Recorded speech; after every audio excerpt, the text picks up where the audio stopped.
Is that what you said? No, we are. It's just delayed. Give it a moment. It'll get there. Hey, 57 Oh, episodes There in it and we is. still don't know what we're doing. Loving it, everybody. Ha! Excellent. I'm pulling up Twitch on my phone so I can actually see chat. It is our first Fireside chat. Hello, everybody. So good to see you all here. Hey. Hello. What up?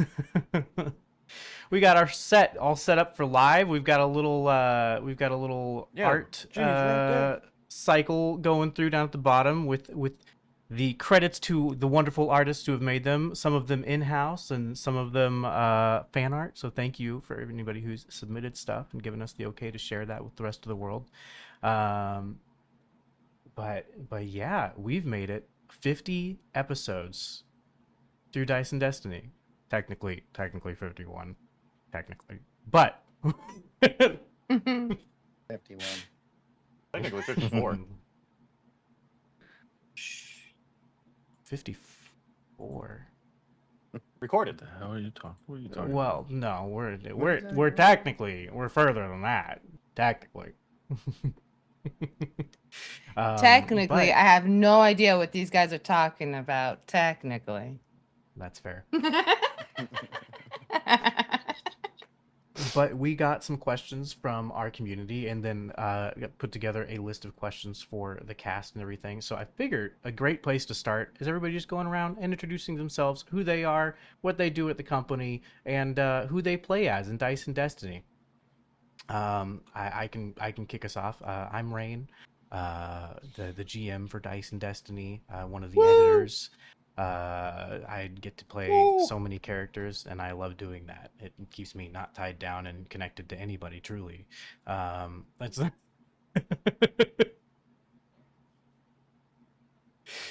So yeah, you wanna go next, Jacob? We'll just go from top to bottom. Go around the Sure. circle. Yeah. Rain also left out. His main role is playing Gibby and screeching in my ear and hurting it. Facts. During the edits. That's true. But speaking of the edits, my name is Jacob, and I play Seraph, our artificer, and I am our lead animator for the animated intros and other stuff that you haven't seen yet. I am also lead procrastinator for said animations, and then I am also one of our 2 video editors that put the episodes together every week for y'all.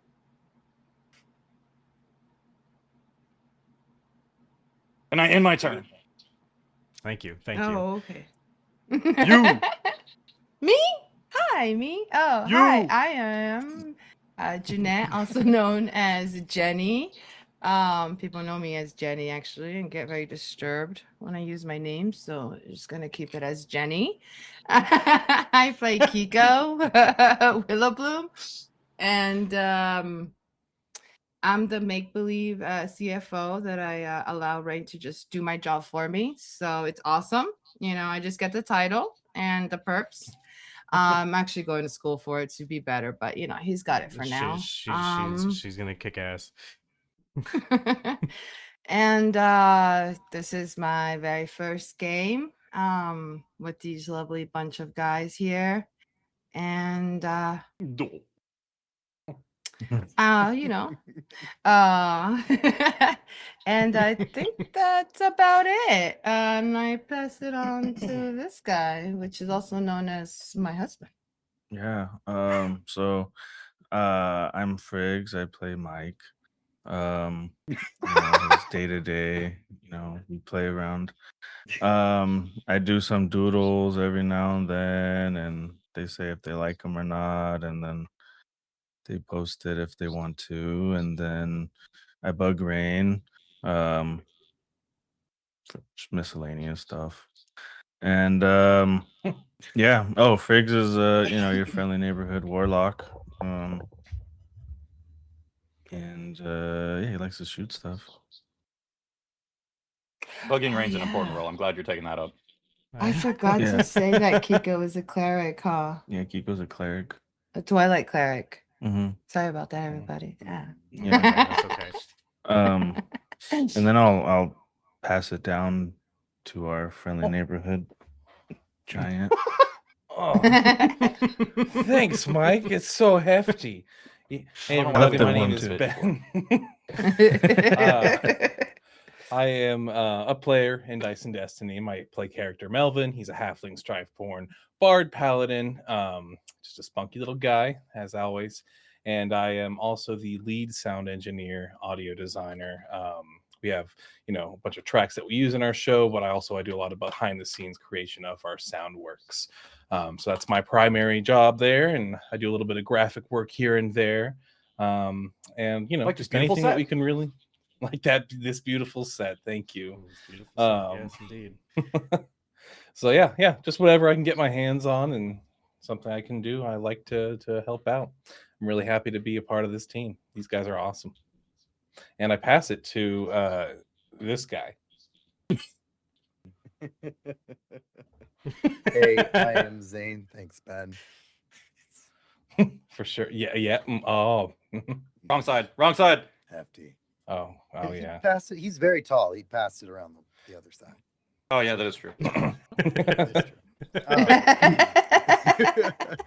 Hi, I'm Zane. I play Sylvius in Dice and Destiny. I also do all of the social media day-to-day posting and posting behind the account, along with the other half of our social media, which is Rain. And besides that, I make reels. I do all the shortcuts of the animations that the rest of these guys so lovely produce.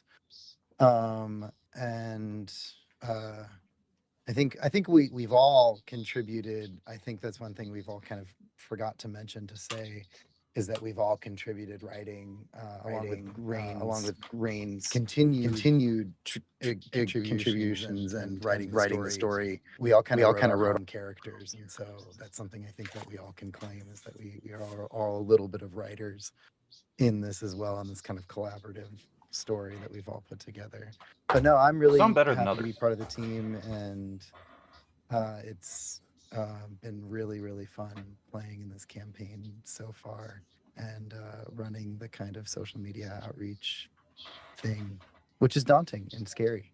And I procrastinate a lot too, competing with Jacob for lead procrastinating.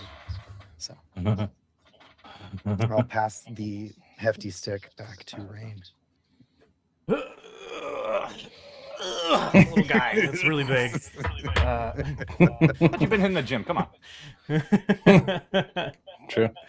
Well, thank you, everybody. And, I'm really glad that we all, as friends, were able to come together and do this project.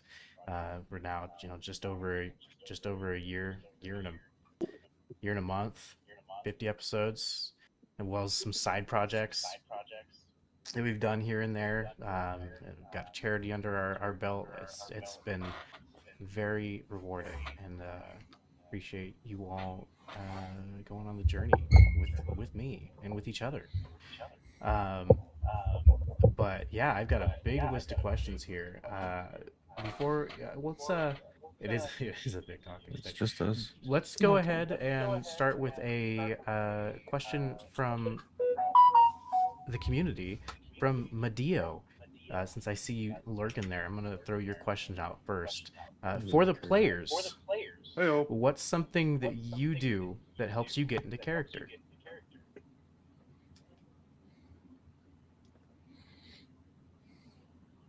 Don't everybody talk at once.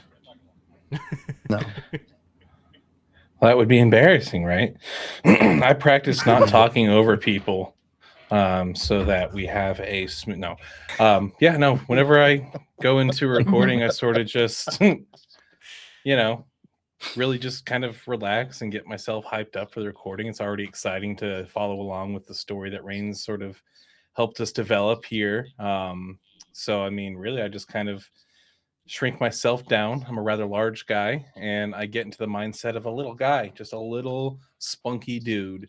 And I try to embody kind of what Melvin represents, which is that sort of bard paladin element. He's a little bit of a broken oath, kind of, if you will. He has technically an oath if you think about it, but he's just a very interesting little guy. And he's also, of course, aligned with Strife. So I like to keep a chaotic energy.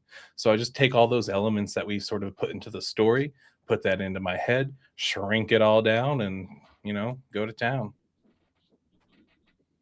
Yeah, and he's a little humble when he doesn't say this, but he does pump us up at times, and he gets us all into a character setting mood during recording, before recording. So that is also very nice for Ben to do for us. Oh, it's easy with you guys. Oh. He's a good cheerleader and legs for days. Mm-hmm. Legs for days. He's so tall. Legs me for on the right days month, and it'll be neck for weeks. weeks. Oh, there you go. That's where that's the other time. Sometimes Bow, it's bow, neck, bow. sometimes it's leg. Yeah. As a new player, I like to kind of read up on my story to make sure that I am keeping aligned with what I actually wrote, since I have so much going on in a real life, you kind of forget the make believe aspect and the niceness of just kind of creating a person that you want to be in this made up world with a bunch of people that you want to hang out with. Kind of makes it easy. I also pull up my backstory like on my phone and like read through it a little bit. And in the recent episodes, for those who are caught up without spoiling too much, I try to make myself sad because Cyril's going through a lot of shit right now. I try to constantly go into the games with the mindset of what would Sirov do, which kind of can be annoying sometimes. I would like to be giving out guidances like in some specific episodes, but I'm like, Sirov wouldn't do that. So I just try to keep him in that headspace of being him and not me. Also, because I hate metagaming.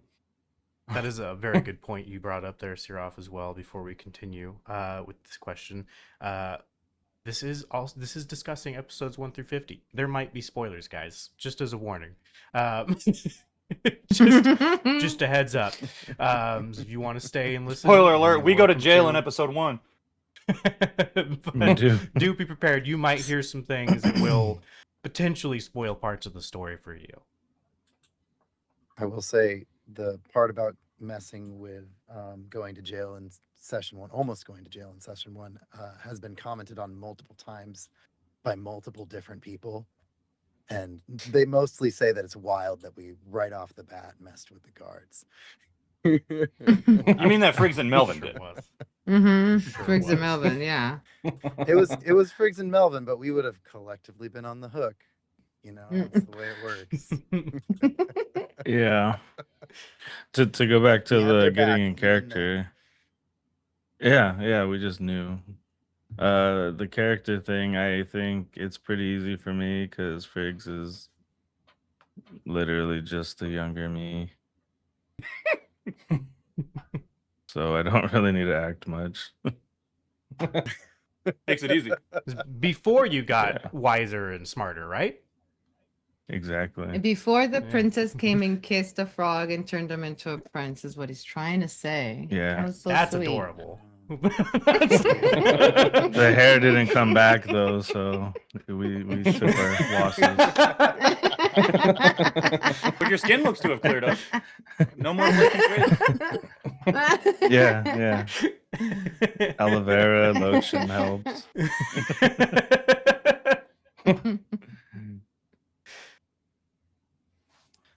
For me, for Sylvius, and for a lot of other characters that I've played, I like to, I don't know, talk or read passages in the character's voice before I play the game. It really helps me get into the vibe of the character. For part of, I don't know how many sessions it was, Sylvius didn't have the voice he has now. And I felt like I connected a lot more to him when I started doing this kind of silly Southern drawl. And it really has helped me define his character more, along with like getting into his backstory and just kind of realizing how radicalized against his own government he is. and discovering that about the character as like, you know, he kind of goes through the story. It's been definitely inspired by real life, but also, you know, just as a love of overthrowing corrupt systems and other things like that. It really resounds with me, you know. Excellent. Well, thank you all for your insight on that. It's a great question. I know. I guess I am bound to answer this. No, he said for the players. You're a We'll leave it player. at that. You are a player. Shut the hell You up, are Ray. a player. Come on. I just full send. I do a lot on the fly, and I probably shouldn't. And then I just pray to God I remember enough about the character to get the right voice the next time I play them again. I get their personalities. I'm very good at locking into the personality, but the voice is not always the case. You know what you want. You're just not physically capable all the time of remembering what it always Exactly. is. That is correct. I've got little notes. That's but never happened to me ever before, ever. Just bring the Armstrongs back and just use their voice. Okay. Brother. Brother. Well, I know that I'm voice. gonna- I can remember that one. Yeah, that sounds an easy one. I'm gonna pull out our first individual question here. We're gonna start with Ben. All right, you ready for a blast to the past? So you are notorious for having Will Wheaton levels of luck on your rolls in most games. This game has been a little boon for you. However, you choosing the species you did was a direct response to your statistically terrible rolls. How has it felt that Melvin has been doing so well? You know, it feels like, you know, I probably could have chosen a little couple extra different traits. Honestly, I apparently didn't need it. Sure, the re-rolling of the ones comes in handy, but yeah, no, it was a real rough start with the practice games and everything that went into this and leading up. The other games, you know, I just yeah, I don't know. It really sucked rolling that many ones. I think there was one episode where I had 3 ones in a row at least, or one recording at least, and that kind of scarred me. I was like, oh man, I really don't want to sink the team because I already knew Melvin's, as you have probably seen, is a dangerous little vicarious fellow, especially when paired with Friggs. There's definitely going to be some trouble. So I need all the luck I can get so that things can hopefully turn out good for the team, and we don't just die immediately. So yeah, that's it's kind of like little tail there into the insight. The practice games just did not go well, and I had a horrible track record that kind of I needed to get some resolution to the curse that I was afflicted with. Yeah, and that goes well beyond those practice games. Even with our home game, a year of I don't know if you ever hit anything once. You don't need to I was- phrase I it was- like that. I'm sorry. I'm very happy for Luck, Melvin. I'd never played. I was told Ben. by Melissa. someone I'd never played Ben before our practice games, and I played maybe half a session. I think we got to our break in one of our sessions, and I was like, "Dear God, what?" It's Just real bad. That's pretty bad. how- It was really bad. But I proceeded to roll 5 ones in one of our sessions as well, and so it happens. It happens. It definitely seemed to have smoothed out across the rest of the team as of lately, so I'm here for it. Yeah, It Definitely hasn't been has. too bad lately. Yes, thank you, Rose. They were also Yeah. sorry. our friends. Thank you, Yes, commenter. What's your roles in Baldur's Gate 3 low as well? And that's, Oh yeah, I also played For the King, Baldur's Gate 3. Any game that involves rolling has just not really gone too great most times. So It just transcends any form of is- media. Melvin is his sacred place. I don't know what about Melvin it has pleased the dice gods, but he has done it. He's just a little guy. He's just a Just a little little Just a guy. little shaky guy. trade. And speaking of Mm. little guys, we'll move on to our other little guy. Friggity, you are just a little ball of chaos and calm coolness at the same time. What was your inspiration for the little froggy guy, and why are you always a frog no matter what game we play? Uh, Look, he's on screen right um, there. yeah, that was a cool one. Yeah, that Mm-hmm. Jeff That is did. a I like cool that. one. Um, I just like frogs. Where I grew up in LA. Um, we grew up with them coming out of the river and coming over the little bank and just kind of being a part of life. So much that the area is called Frogtown. So I just always kind of gravitated towards cool little frogs, and I think they're super chill. I like them, little amphibious little homies.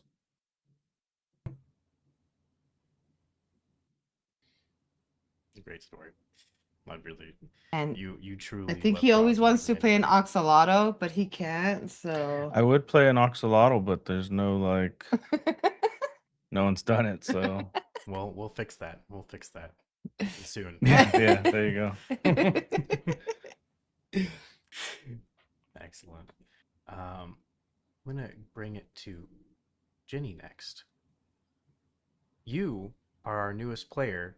What are some challenges that you feel that you have had to overcome, and advice to other newbies just getting into TTRPGs or thinking about doing so?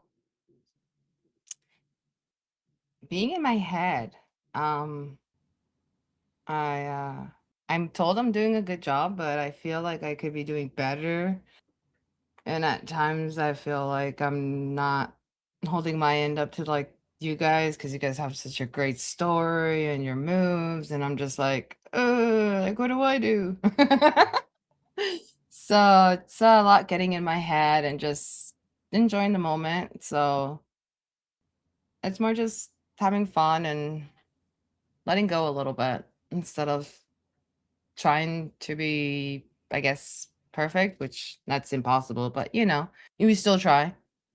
So it's good to be a little bit imperfect and just have fun with it. And getting told that you're doing a good job is not bad either. So thank you, community. I appreciate it because, man, sometimes I'm just like, I feel like I have no idea what I'm doing. So the community is very welcoming. So I appreciate that very much. Yeah, I mean, to be fair, like, first of all, you are doing amazing. Secondly, most people don't have their first tabletop game be a live show. So, so you really jumped straight into kind of an unconventional way of playing tabletop games. So you're doing wonderful given that, especially. Also, having your first ever character's spell list be the entire spell list is kind of a crazy thing for a first time player. Right, playing a cat for the first time. I mean, you guys are all gonna have to blame Rain for that because I mean, he took me to a Critical Role live show, and I mean, he came all the way from Oregon, all the way to Cali, to see us, and we went to a show, and it was just amazing. And since then, I've just kind of been hooked. Yeah, no, it's really cool. I'm really glad that I was able to share that experience with you guys. And that was my first Critical Role live show. Like, obviously, I'd been watching Critical Role for a while, but that was my first live show, and I was really glad I got to share with you guys and got you hooked too. It was a double win for me. It was fun though. I It mean, was we had fun. a lot of It was a fun. blast. They do amazing shows. Well, excellent. Thank you so much, Jenny, for your insight there. To kind of go on the opposite end of that, Zane, you are the longest playing team member of TTRPGs here. What are some unique challenges that you have found doing an actual play versus your typical home game? It's a different game.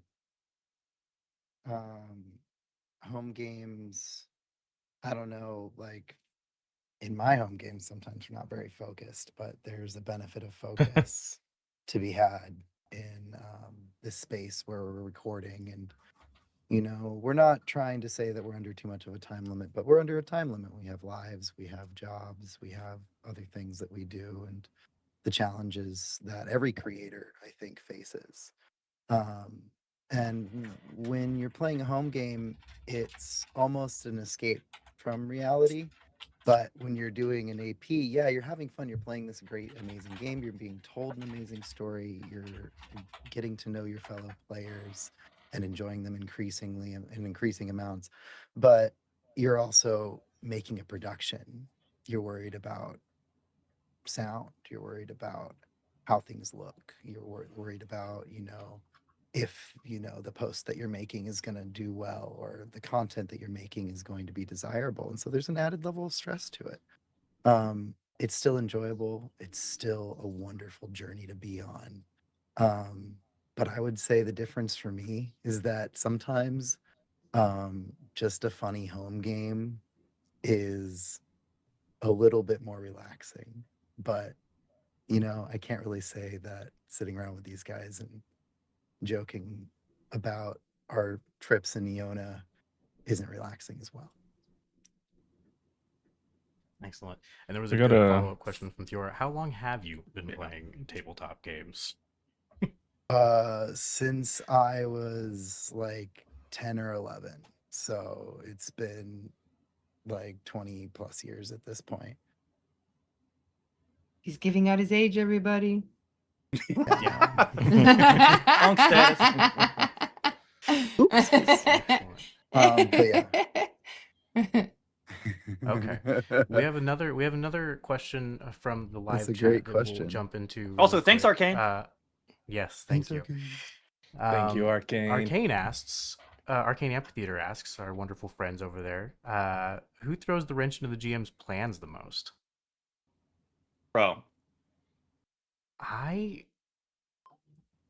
feel like we From do the it all. GM's perspective, I'd say it's between Sylvius and Kiko. Those AoE is quite impressive, as we have seen. The double blenders is yeah. the thing. I Yeah. don't. They kind of. They all the take double turns. blender.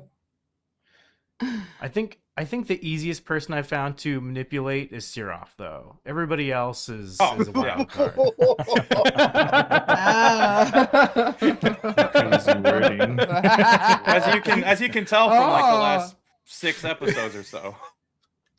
Yeah, you've been getting manipulated Okay, hard. I wanna know manipulated real hard. I want to know why Jenny and I are the first two that came to your mind.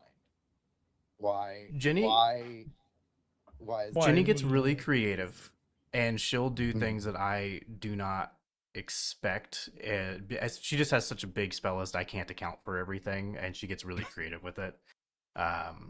So that one's pretty plain. And Jenny will throw out random, like prompts that I have to yes and to. There's one in an episode that is recorded but not released yet, and I was like, "What?" So, that she gets me sometimes, and then you, Sylvius, you like to cause. Zane as a person, and you've built a character that wants to cause a little bit of chaos in different places. Like asking More about so- constellations or migratory patterns of birds or something. That was for a very specific reason. He asked for that. Rain very much asked for that very publicly on social media. And so Whoops.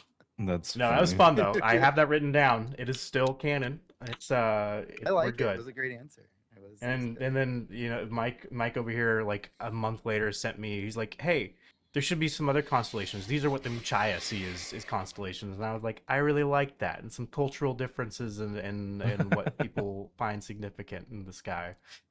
That was cool. But yeah, And it's excellent. awesome Great that questions. you're welcoming to it. It really is Of awesome that you're course. very welcoming to it. I love doing collaborative world building. It makes for a more interesting world, in my opinion. Great. Well, I'll jump over to a question for Jacob really quick. So Sirof Oh. has been pregnant for 38 out of 50 episodes so far. Are you wanting to have the Vine Lord baby? Like, you don't seem. I just question. See, that's where like okay. That's where I think a lot of like me as a person goes into the character because like it's just me putting it off and procrastinating and like I'll get around to it. Like it hasn't killed me yet. I still got time. You know, like and especially after getting to Galavir and Talteris and all that, he's got so much more stuff on his plate. Like his wife and son hate him. Like there's a whole situation with his kid and like his dad and all that. It just doesn't seem important to him, I guess. And that's like I'm doing the whole like thinking how would Sirov think? You know, he's just like, oh, I've got other stuff to deal with probably, but also just hasn't killed him yet, so it's not a problem. We'll burn that bridge when we cross it. I think you're thinking like Jacob there. That's what I said. I'm like being a bad player. You gotta put a little of yourself in every character. That's right. Which now that I think of it, I should have connect. when y'all went to the spirit guy, I should have been like, hey, look for some antidote stuff, but you know, slip of the mind. You have the hint. Never mind. We were at your lab, and you were like, "No, I have okay. I have the it's components to alright." make it, but I did try on the ship. I tried once and I failed, and I don't want to waste all that stuff. Uh-huh. You know, the more you put yourself into that character, the more the Vine Lord puts himself into you. So eventually, you know, there would just be no character left over. Yeah, it's like We'll the see. I Yeah, love ship. that. I'm like Marty McFly fading out of And he's gonna existence. kill It'll just be Sylvie. the Vine Lord soon.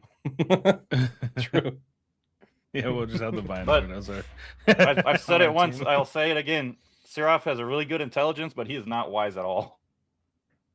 Yeah, Kiko's gonna have True. to figure out how to like cure him because she can't lose her best friend. That ain't happening. He's already weird and all this stuff she's finding out about him and he's been keeping from her. Like she's like, "What? My best friend? Come on, homie. We're gonna have friendship bracelets and you're doing this to me. Like, what's happening here? I fought for you." Yeah. Rose, you don't need to call me out like that in chat. Oh. That's Uh-oh. funny. What's happening? It's okay. We're all That is- agreeing vehemently. Yeah. Oh, I'm not saying it's false. I'm just saying just because it's true doesn't mean you should say it.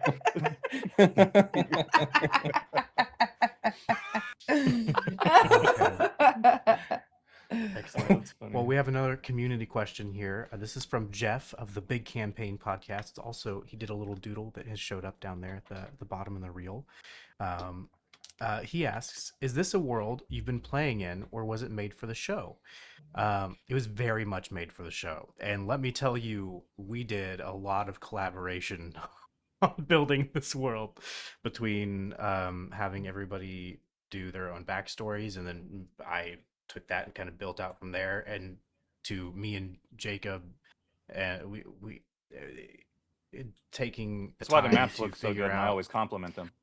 taking the time to figure out the exact tilt of the world because there's a two sun thing you guys really haven't seen a whole lot about yet, and a very unique and expansive ecosystem. That's why we've made a big point of not using regular animals for the most part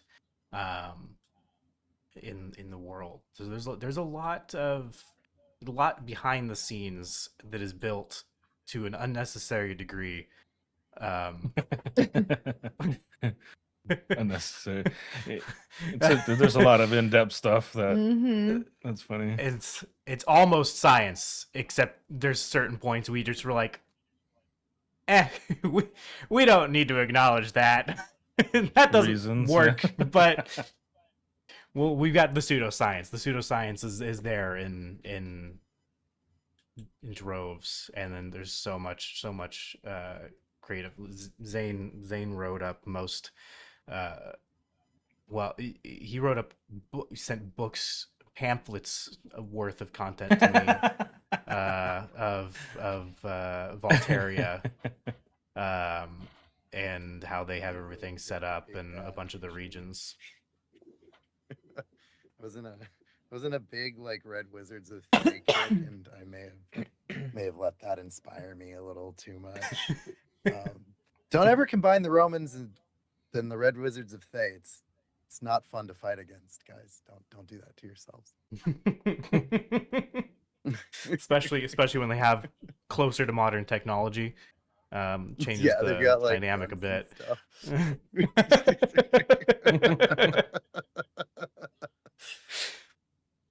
Rose, But your no, it cottage was is on really the map still.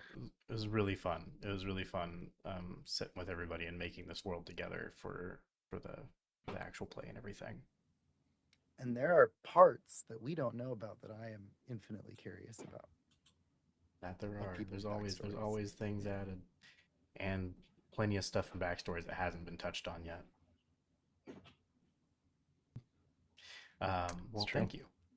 We'll do another kind of general question here. What is everybody's favorite aspects of playing their characters in Dice and Destiny?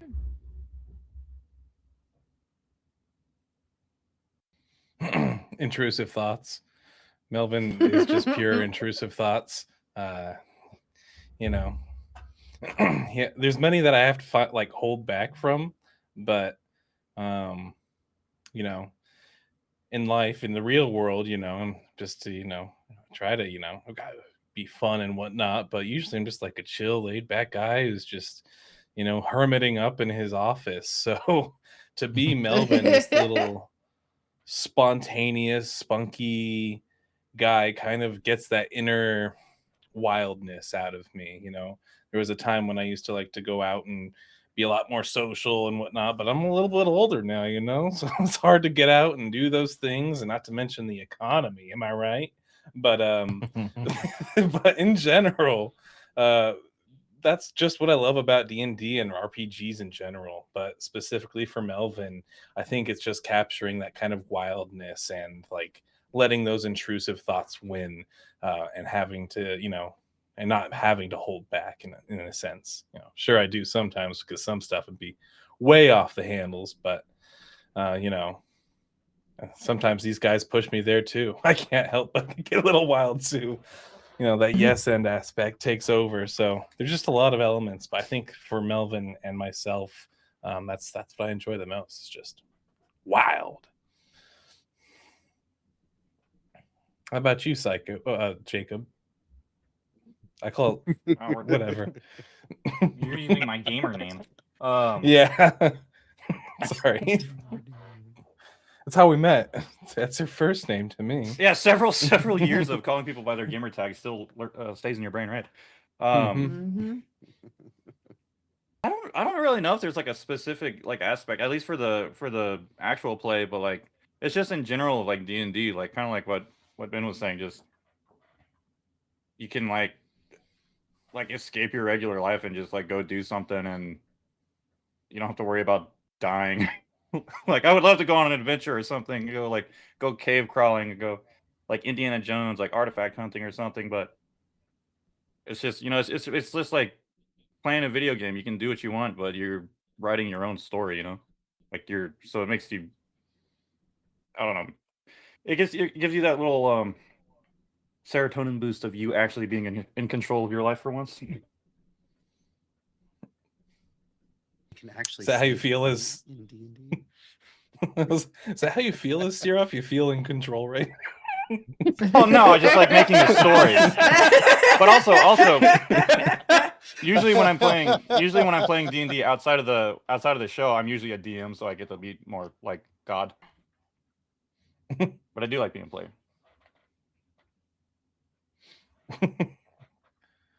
Cyril's in control of his own destiny, and he's controlling it into the ground. Beautiful. Oh man. How about everybody else? Are you laughing at me, Zane? What was the question again?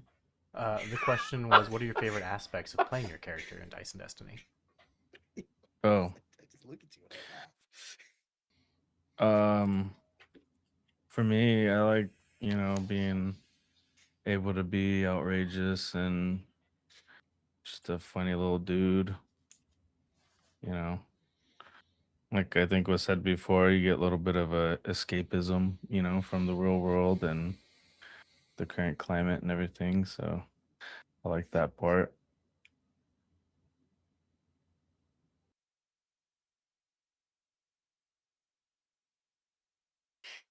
I like that I can eat as many sweets as I want and I will not get fat.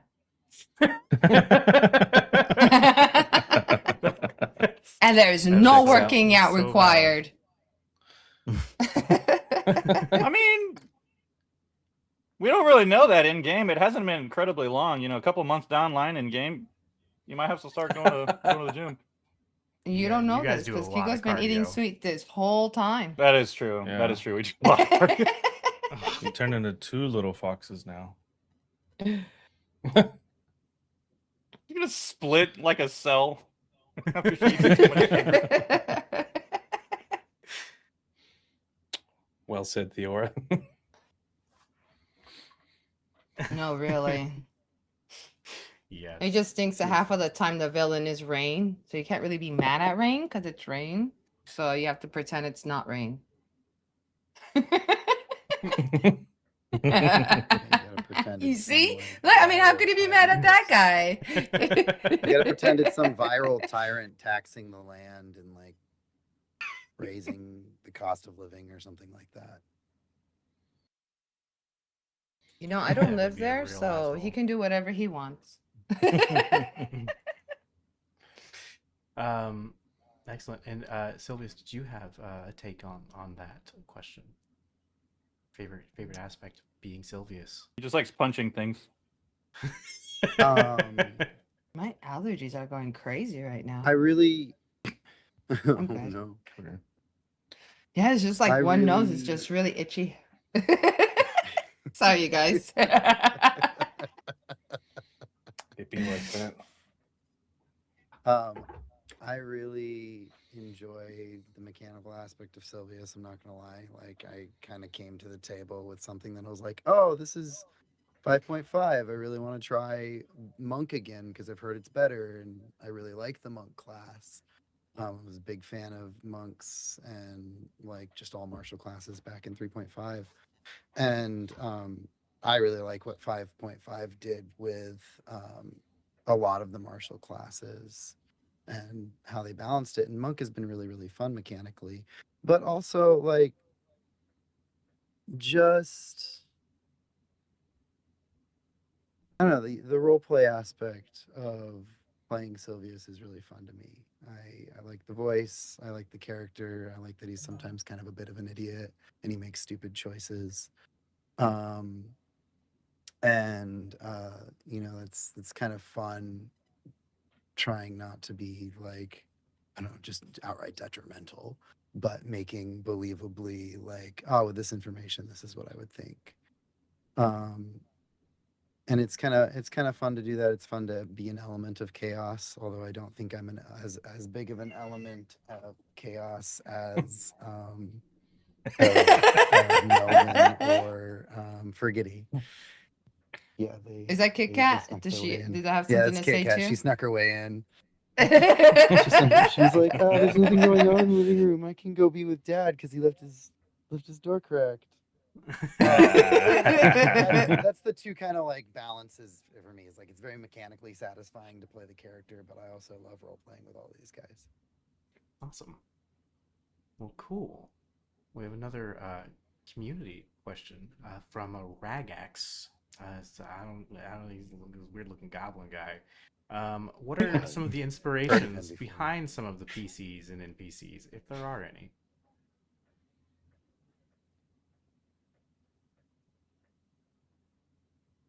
Does anybody?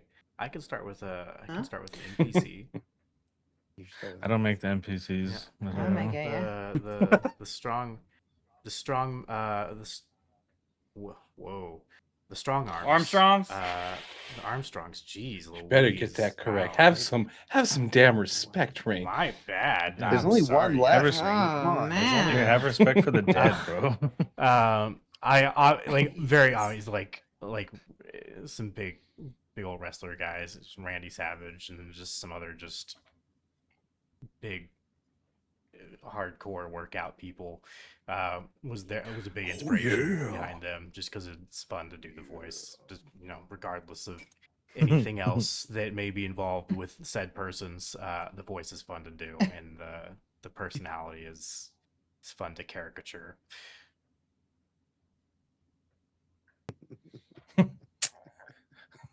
May they rest in What peace. about what about Gibby? What was the inspiration there? Gibby, You wanted to I was hurt like, us. well, so that was not the original intent with Gibby. I expected all of them to die, and it was while we were going through the delve that I was like, Gibby is such a perfect little vessel for this bad guy that I put in here. And I was like, so we're gonna send with that. Did it have anything like at what point because we were joking about it. Hi, Kit Kat. We were joking about it for a while about like, oh, the final boss is gonna be Gibby. We're so fucking smart. And then you actually did it. And I thought it was really super fun and beautifully done. But like at what point was that decision made? Were we already joking about it when you were like, all right, this is what's gonna happen? Or did you decide that before we had started joking about it? So genuinely, the moment I believe it was Arcane Amphitheater or Ragix themselves who posted in one of our lives that Gibby was going to be the big bad, I was like, yeah, I actually see it now. So wait. We know the name of the person that made this happen. We know It's You your know fault. the name of the person, and It's your to fault. their dismay, they are the reason Gibby is no longer with this world. Wow. I love that. That's beautiful. Dude. That That's rhymed. a kick in the pants, dude. Dragix. With that Who was your said, favorite there was a character way and you to killed him? there were ways to handle that fight without the death of I said hope he's little watching guy. this dying right now. Was there? Mhm. Was there? Have you though? met our party? Hey, dude, I was Yeah. trying. I was trying. There was a handful of ways. Some of them were much harder than others, but Like what? yeah, no. Well, that I will not give you. That motherfucker's dead. He can't come back. No, Yeah, he you might use know, it you with never somebody know. else. You never know. But you know what? Ah. Sometimes a little bit of mystery, a little bit of wonder, a little bit of regret is all I can leave you with as a gift. Figured he's just gonna A try little to bit of anxiety. kiss all the enemies Thinking now. about what we could have done better. Thinking about how we could have changed it. Yeah, thank you, Rain. I appreciate Yeah, it. You're welcome. But no, like the original inspiration for Gibby was I just was like, I'm just gonna give you guys a little anxious guy, just a little anxious guy with this other group. I was like, that really like solidifies this group of newbies is the one really really anxious guy.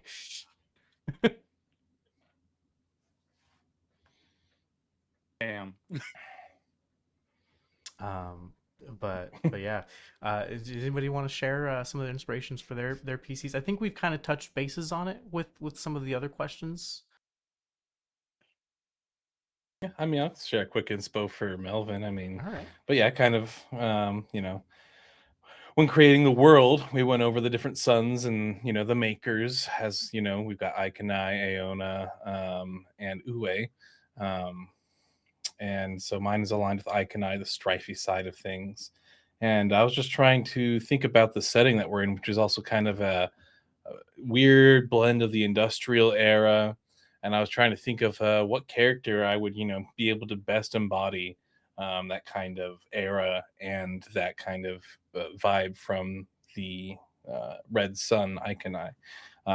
And so that was kind of how I came up with Melvin, was just sort of, again, just putting the elements from the world into him. I probably definitely took some inspiration just from snarky little guys, probably a little bit of Critical Role, a little bit of Scanlan here, just the general bard archetype as well. So I wanted to, have some of those elements in there, but still have it feel unique. And I also kind of wanted to have something since it was our first long-term campaign for his voice, I kind of made it pretty similar to mine, but I wanted to do more of a transatlantic one, something that I could do confidently, reproduce, and maybe not hurt my voice. Because if you've ever done multiple character voices, you can.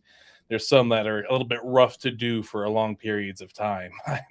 um, so I think this is that kind of the voice fed into that, the size, the stature, and then obviously I think Mike's art actually sort of helped solidify some more personality traits that kind of developed because we got that character art relatively quickly into production. So between the early backstories, the artwork, the setting, those things I think, as well as also just again the archetypes, all sort of played a role into Melvin's little beginnings.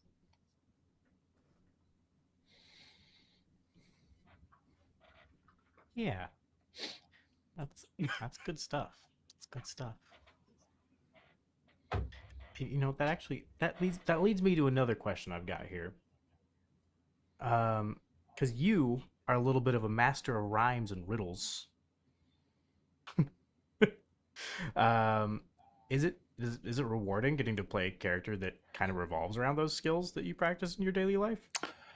Yeah, that's true. I forgot to mention that. Another inspiration, I guess, is I work with sound and stuff, obviously. But before I was doing D&D as much, I was doing rapping for a while. I didn't really get too much far in a public career, if you will, but let's just say I can, spit a few bars. I can do it smooth. I was able to go out in some ciphers and up on stage a time or so. So I have a really fun time just spitting out random stuff, whatever comes off into my head. I guess it sort of ties into that love for that that intrusive thoughts thing because a lot of the times when I say stuff, there's not much thought that goes into it, but it somehow comes out as a cohesive rhyme sometimes. So that, and then my family is also involved in music. My brother and sister, they got me into the audio engineering side of things. My sister is a musician. My brother has also made some music. He's an excellent drummer. And so they both helped drive kind of that passion that ignited that whole rapping thing. And it didn't really spark the whole rapping until I enjoyed hip hop and boom bap rap music back in the day when I was a young kid growing up in Houston. But it sort of evolved into an actual skill or talent, more so once I moved to the current city I'm based in. And I met a really good friend of mine who was almost like my hip hop Yoda. He showed me some of the greats I had missed and really helped hone in like kind of my passion for what some might call rapidy rap or fast rap and stuff like that. So shout out to Garrett, man. Uh, yeah, I wish we still got to hang out, but people move out of town and stuff. But I can say that he was definitely one of the biggest inspirations that really got me into being able to string together rhymes in such a fashion. So yeah, that's a little insight into that aspect of Melvin as well. Hell yeah, that's great. Thank you for sharing that. Thank you for Jacob. asking. That's me. So the so we've obviously we're into our second arc currently, and as the first arc outside of the Reliora arc, it is very focused on Siroth right now. How are you feeling noticed. as we've started to delve into your trauma and the mistakes of your past? Oh, it's well, for one, it's very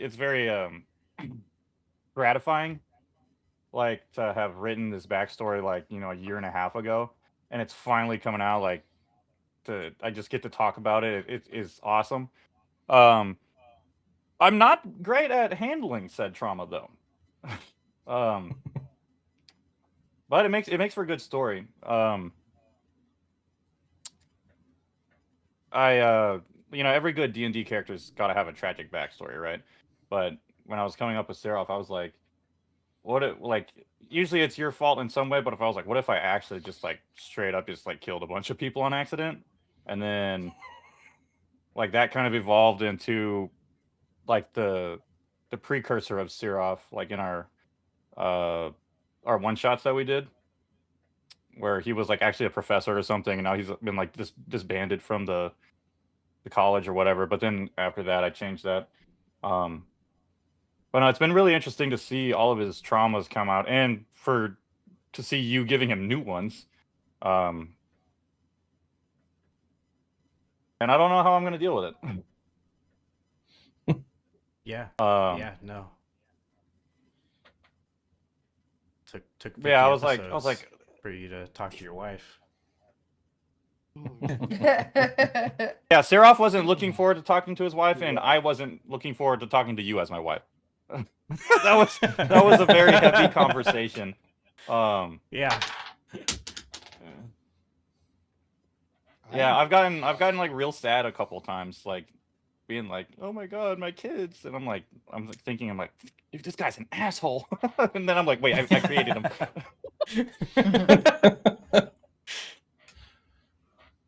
Yeah, no, it's definitely led to some really heavy conversations. There's been a few times where, me and you have had some of those moments, and I've had to kind of like take a breath afterwards and be like, okay, lock it in somewhere else. Get out of that space. Yeah. Yeah, it's good. I love it. I hate it. But like, dude, when we went into the basement, because like I was like, oh man, my daughter's dead. There's no way he can do anything with that. And then you're like, oh yes, I can. I was like, damn. That was a real punch in the face, but a good narrative punch in the face. Yeah. You guys will find out more about that very soon. I love trauma. Trauma. I'm unrelenting on Seraph right now. On the flip side of that, Kiko, you are such a positive ray of sunshine in this group. You're also very complex character to play, as we talked about earlier. It's a very interesting juxtaposition to how you roleplayer. Was it intentional, and how do you balance between role-playing her while being a mastermind behind your character sheet?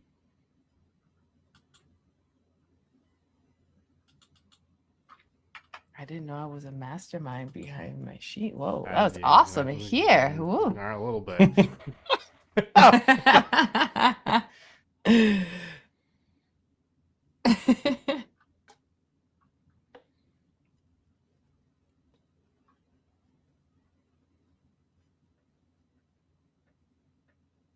Nobody's talking. They're waiting on you. Oh, Technical difficulties. I'm like, oh, it got quiet. She's like, did the audio go? Well, I kind of embodied somebody that I would think is a little bit like two cultures kind of mixed together in one, I want to say. Because I really love the Japanese culture, but I am also very Mexican, and it's kind of like the quiet, the good, kind of mixing them, like kind of being like a girly girl without being too girly girl. Still seeing the world kind of new, I want to say, and I don't know, I just try to keep that open-mindedness and just trying to see how she's seeing the world, being so new to it because she isn't from that plane. So everything that she is seeing is new, especially with these guys. Very new. She wouldn't be getting herself in this kind of chaos kind of situations other ways, but it's good. It's fun. Excellent. Well, that brings me to a question here for Friggity. Because you and I, Mike, have talked a lot about bringing Mayan, Aztec, and Mexican culture into the game through your character and backstory. What is a driving factor for you to do so?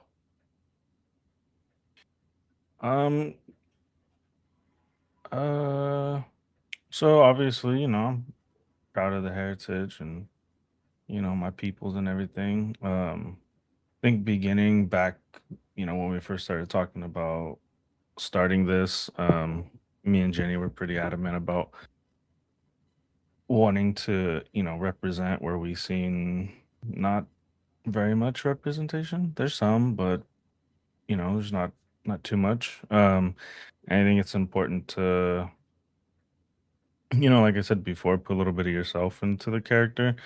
Again, this is only like what my second or third character ever, so maybe I'm still, new on that part. But I think it's important to put a little bit of yourself so that I don't have to act as much, I guess, maybe. I don't know.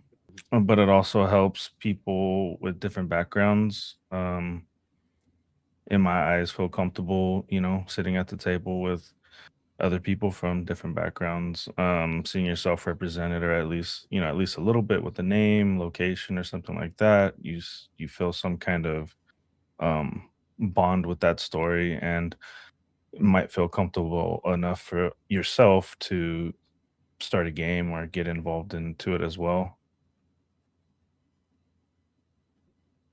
Hell yeah. No, that's awesome. And I hope that I've done a good job working with you to make you feel that way as well.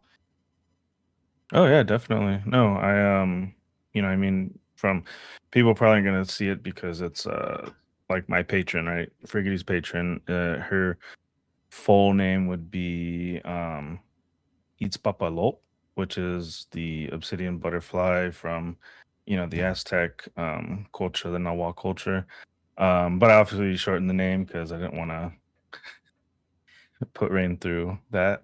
Make it, make it a little bit easier for him. But obviously the setting and everything, we haven't gotten into, Friggs's hometown and all that, but it's very, very much just where I grew up and kind of how things work over there.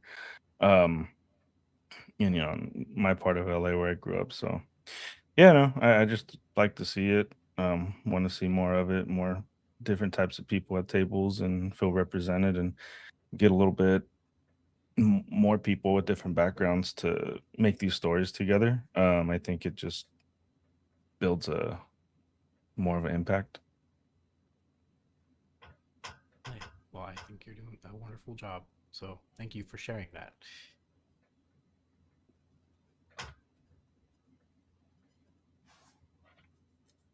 All right, Sylvius, question for you. Sylvius has probably butt heads the most with other people, either from differences of opinion or pasts that he doesn't remember. How has that helped shape him on the journey so far and within the group?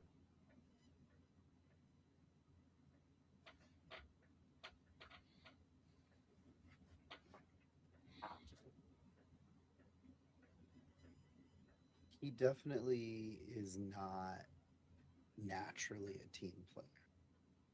And so learning to coordinate and work with people has been definitely part of the journey. He's also from a background where you do something, you follow an order, or you die. Is sometimes how it is. And so he,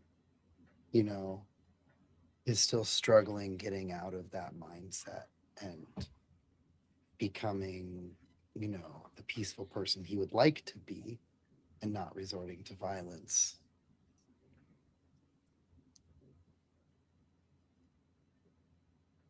Hell yeah. That's cool. And I think that growth has been seen as well. I think you the conflict has lessened significantly within the group as you guys have all kind of learned to work together and find each other's weaknesses and strengths.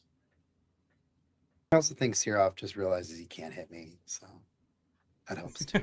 Well, he hasn't tried with a dagger yet, so He hasn't tried with a dagger. That's true. He hasn't tried with a dagger. That True. seems to be the only weapon True. he's good at using. So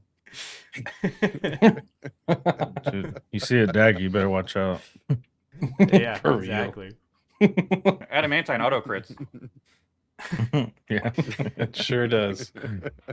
on everything, max damage. Gonna double community question from here. First of all, a question for me from Medio. For the GM, how long have you been running games?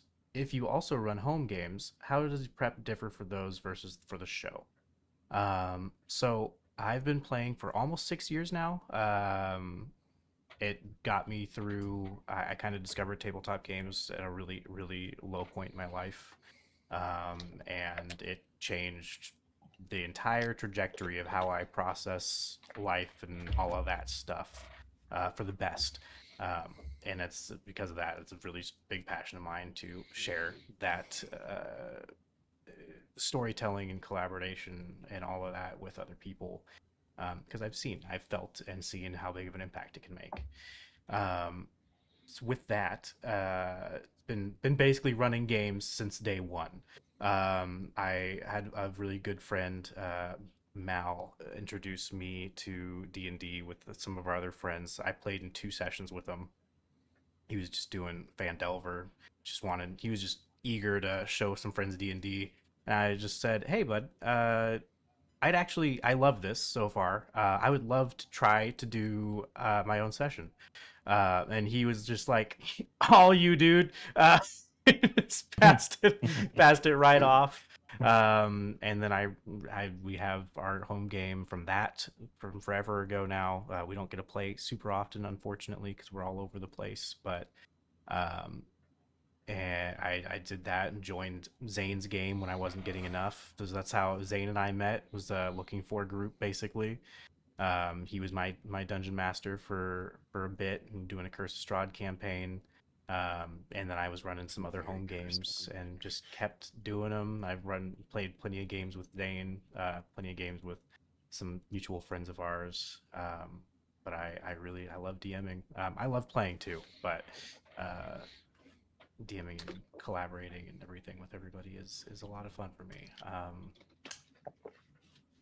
But yes, the prep for something like this, very, very different. Less so than it was. I rely less on theater of the mind, and I'll try to put a little bit more effort into maps and things like that than I would for a home game. Granted, I've had very nice maps like printed for some home games, for some big boss fights or big dungeons or anything like that. Um, but I definitely I put more I guess intent behind the show versus making sure that there's something showable that maybe I wouldn't. Home games, I'm just gonna scribble some maps together really quickly and be able to adapt quicker to changes. So there's a degree of me having to not railroad, but have a little bit more prepped just in case, so we can have nice looking stuff for the show. Good looking maps. I do the battle maps. Just You can tell by the shape. Yep. Yeah. Yeah. yeah, if it's phallic, that's me. It's in every time. And if it's excellent, it's me. Video. Uh, Appreciate it. And then another question from Jeff. What is everybody's favorite moment from another player? Oh my god. That's a good You question. remember things. Rack that brain. I don't know why it's stuck in my head. It was actually pretty early on. It was when we were interrogating the mafia guy on the train on the way to the Delve. And like and Kiko was just like, "You got any sweets on you?" And but like she said it so menacingly, and I don't know why it's just stuck in my head, but I love it. This I poor will- dude was like, "Oh yeah, I think I do," and she's like, "Give him." I will forever. It was such a small moment. From that same scene, I'm pretty sure. Friggs and Melvin giving Wet Willie's to the guy that we were interrogating at the time to get him to talk. We got the job done. And us learning that's how Friggity's poison worked, basically. That was the method that we all were like, oh wow, this is a poison frog. Didn't I tickle their feet with my tails or something You like did. that? Yeah, you did. Yeah. We did do that too. And I remember I know that, I yeah. said it in that episode. I really wish I could say that was the first time I've had D&D players tickle somebody and give them wet willies to torture them, but it's not. It's very upsetting. I'm pretty sure it's not even different players. I'm pretty. No, it is different players. It's entirely Is it different different players. I thought Yeah. it was just Mike all over again. No, it was my buddy Mal who got me into D&D that did it the first time. He did it. It was solo play for him though. Yeah, I missed an So- opportunity. One of my favorite scenes, I think, was when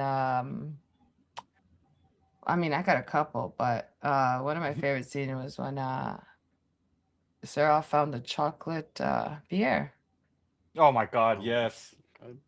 That just got was awesome.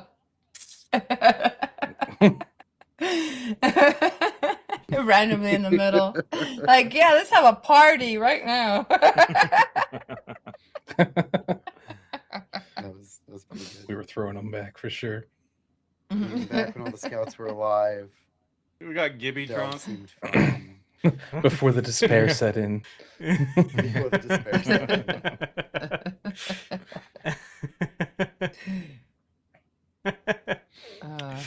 My favorite moment, I've also got a couple, but was for one of them for Siroff. That's one of the more recent ones when he was finally speaking with his wife. Oh God, I think I know what you're gonna say. That was a really good moment. He's gonna take my. I know just the emotional side of it, like the depth and the performance that I saw from Jacob in that. It was just really cool to see. I know we're usually a goofy bunch, and we have a tendency to switch tones pretty frequently, but whenever we do switch tones, it's so awesome to see them hit the way that they do at times. And I think both Rain and Jacob do a great job of bringing those to light. So that interaction between them was really cool to see. And then, of course, him flubbing up everything afterwards, also really fun to see. I do love a little bit of chaos and folly. Yeah, I was We gonna needed say a one little of my funny moment after favorite. the serious moment. Yeah. Yeah, that I think that specific funny moment was probably one of my favorites when you try to hop a fence and ate shit, and then your parachute went off and dragged you down the street. It was also a Just great yes and. topic It was a wonderful yes and. So thank you for. Oh my gosh, yeah. And sorry for bringing that up or giving Rain some suggestions about that one. That was Yeah, I was like, why would you say that? And then he's like, it's happening now. And then he's like, roll a stealth check, and I was like, great. Yeah, that's one of my favorites. And then bath time with Melvin's always fun. So That's my second I was gonna say, I was like, of the couple I have, that was the other one. I was like, fucking bath time with Friggs, and also the time where you're like, don't act like you're not impressed, with like the fucking mint leaf dangling or falling off or whatever. Just coming out of the pond like full frog dick. Loved it. yeah, yeah, Just swinging. yeah. his tadpole loose for everyone to see. Mhm. Oh God. Hanging Tad. I like when Oh, Gibby was on Sylvia's shoulders. That was funny. That was funny. Backpack mode. He was like I like when he a was freak, like sniffing 'em. sniffing your hair. Yeah, that was funny too. I like when Kiko Oh, turns the smells I'm glad blender that's the on. moment you remember. When to heal Glad you, that's when the to one we kill you. Don't worry, everybody. Friggity's Gibby still lives inside of me. We're Oh, Whoa. Hey. Hey. well, Whoa. Can you calm I down? think It's it was really a cozy in said here. intently, yeah. I'm Oh, gonna ask you to guys. take about 20% off the top. He's so warm.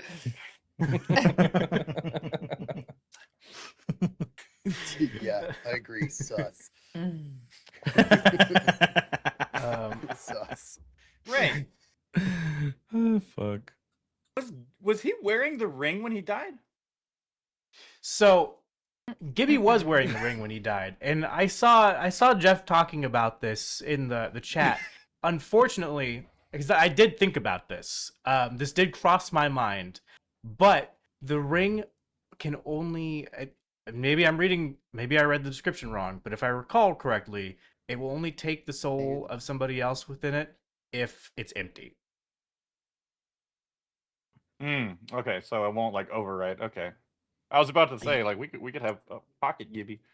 Yeah, Okay. which you guys would technically know that because of how uh, how attuning works. So, but yeah, I mean, Okay. Was late. that technically, I once you guys left the delve, it was kind of dunzo, anyways. So, or is it? Not peace. Mm-hmm. It happens to me a lot, feedback. Theora. My word recollection sometimes just decides not to work. You can see the single gear in his head turning. I'm like, I have so many words in this brain, but sometimes they're out of reach because I'm a little guy. It's just They too all try to short come get out to at the the top same shelf time. words. Yeah, exactly. Yeah. Okay. Melvin. In episode 36, when confronted by the Vine Lord and the mysterious woman, she gave you a lot of information and seemed to know who you were. Who do you think this woman was? What do you think her involvement with Icant was?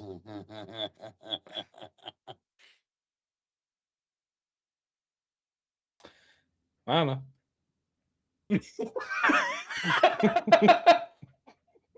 Uh, I don't know. Honestly, I Phew. really don't know. Okay. That lady was so ominous that it was kind of off-putting as a whole. So I don't know. Melvin, I think, had also recently learned of Sylvius's part that he played up in Icon around that time as well. So after the delve, it was probably just sort of a lot of speculation for Melvin because, mind you, he was moved from his home when he was a baby or a really young guy. He doesn't remember much of Ikenth. So that attachment to his parents, it exists. It's a question, but as Melvin is, he's obviously very much, go with the flow, vicarious guy. So for his character, he kind of is not really gonna he's probably more of a reactive type than he is a pondering type.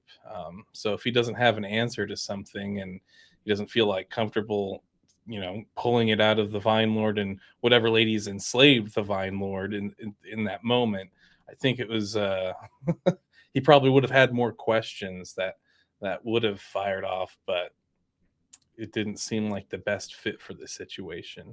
As vicarious as I am, I also like to stay alive. Very fair. That's very fair. Excellent. Well, we'll move over to a Siroff question then. yes. So Siroff is a scientist that has helped to make some remarkable discoveries and had worked with delves for quite some time. At this point in his life, between the accident from Chrysalis and his first-hand experience with Reliora, how are you feeling about delves? Surprisingly optimistic, I would say. Okay. Reliora was kind of like it hasn't really been said much in the show, but like different delves have a lot of different aspects to them, which Siroff would know. Like some are less volatile and less dangerous. So he in his mind he's just like, oh, this was just a bad run-in. And then with Chrysalis, I think he's just gonna be a lot more careful if we ever do try to go there. But hopefully his research in Talteris will unearth some cure, I guess, for the crystal spreading, and then that might boost his confidence. But as a whole, I don't think he necessarily hates delves, just because he knows how like different they can all be. Okay. Maybe there's one with just infinite candy and rainbows, you know? There might be. That's true. It's true. It might be. Pico's gonna love that one. It's the Wonka delve. Mm-hmm. God, no. Let's go. Invite Get only. nothing. torture. Doopity delf. That's why she's always looking for sweets. She's trying to get that golden ticket, yo. It's making sense now. It's making sense now. That checks out. That makes sense. Zane. Sylvius has discovered that he has some kind of spirit inside of him. Do you know how this happened? How long that has been the case? Who or what do you think this spirit is? So, I know how it happened because I wrote Sylvius's backstory. I'm not going to say how it happened because it might be relevant later. Of course. But it was an accident. There was an accident, and the spirit ended up inside of Sylvius. For You one slipped and reason. fell on something. Yeah. No, we all know about slipping and falling and hitting your head. That's what happened. Sure. That's Too what soon. he's talking about. As to what it forehead is, that's like I have Zane has no idea. Zane has no idea. Sylvius has no idea what it is. I know that it's some kind of spirit, some kind of supposedly peaceful spirit, but it wants to murder everything that it views as others, which is not great for a certain member of my party. So we're trying to get a hold on that. What do I think it is? I think it's just some really like anal peace spirit that's kind of powerful, but has like had to kind of hibernate for a while. I was talking to Theora recently, and the term Naruto-shaped super weapon came to mind. So that's one theory. Oh my God. Beyond that, though, I have no idea. No idea. You know, it's actually funny because kitsune are peace spirits. So that is a very funny and interesting little, because it could potentially literally be.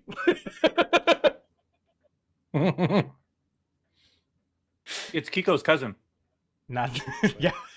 Yeah, family member, brother. Yeah. You know, like It's Kiko, I man. don't know. We All don't know it is anything about is- Kiko. We know nothing. I just think that Zane liked my character so much he needed to put a little bit of me inside of him.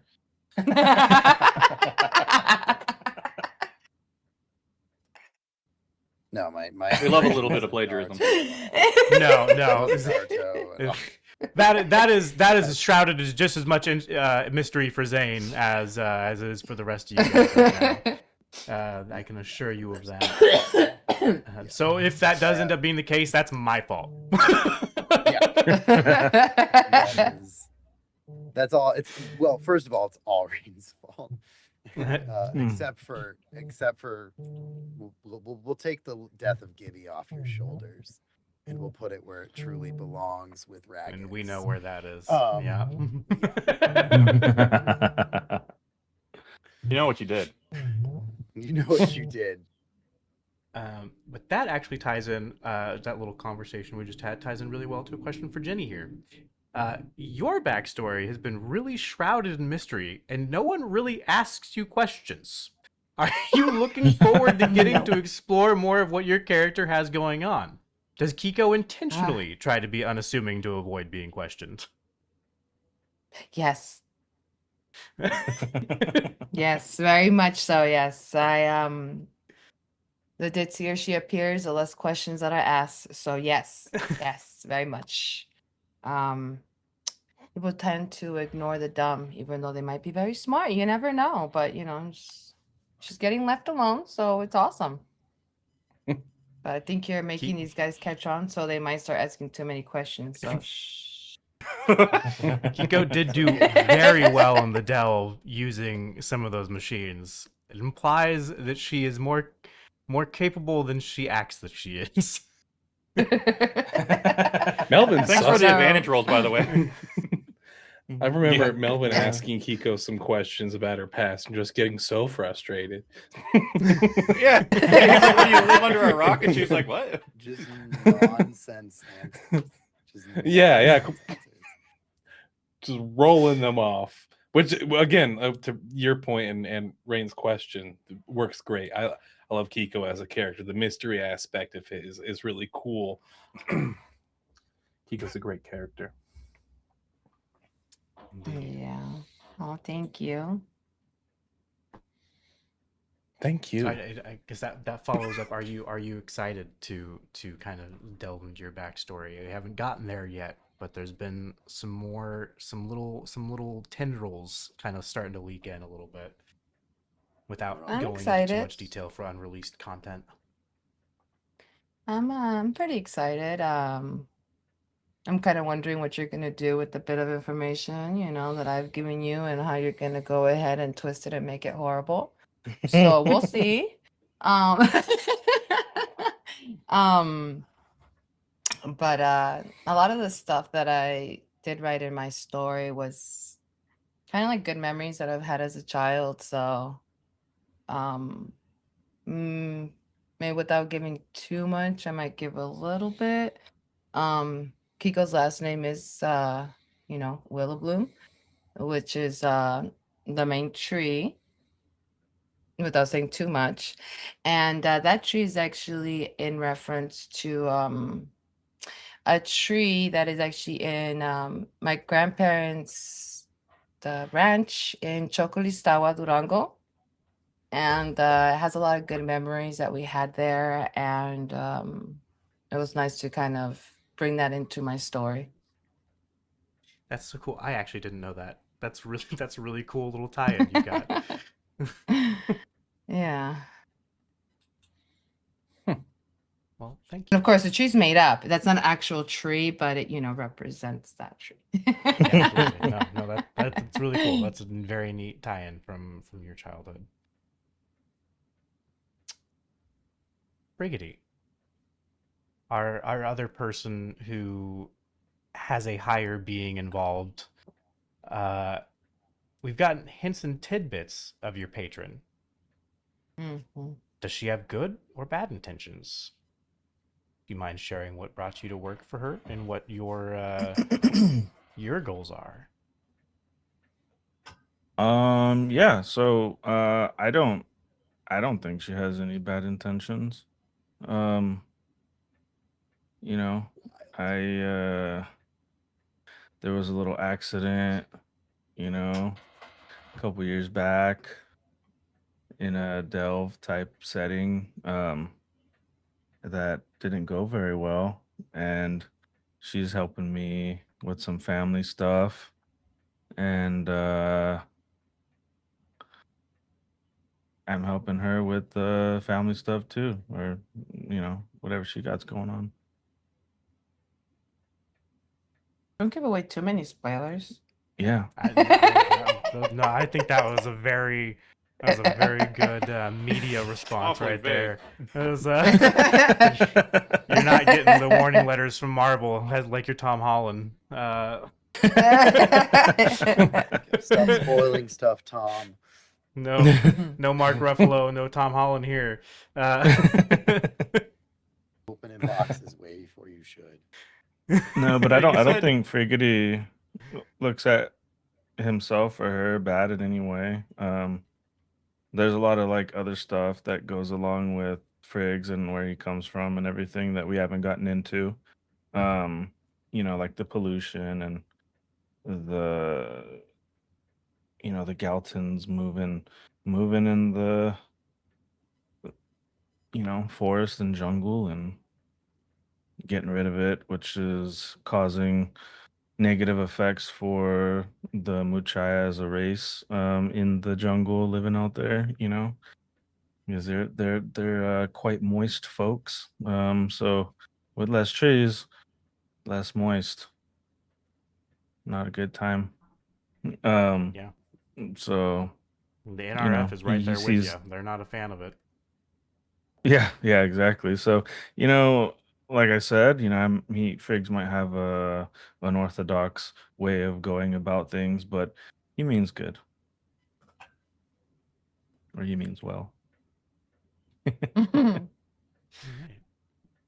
Well, excellent. Thank you. Let's go. We'll use the last community question we have here, from Jeff. Once again, 50 episodes in, are there any changes you wish you could have done when building your characters?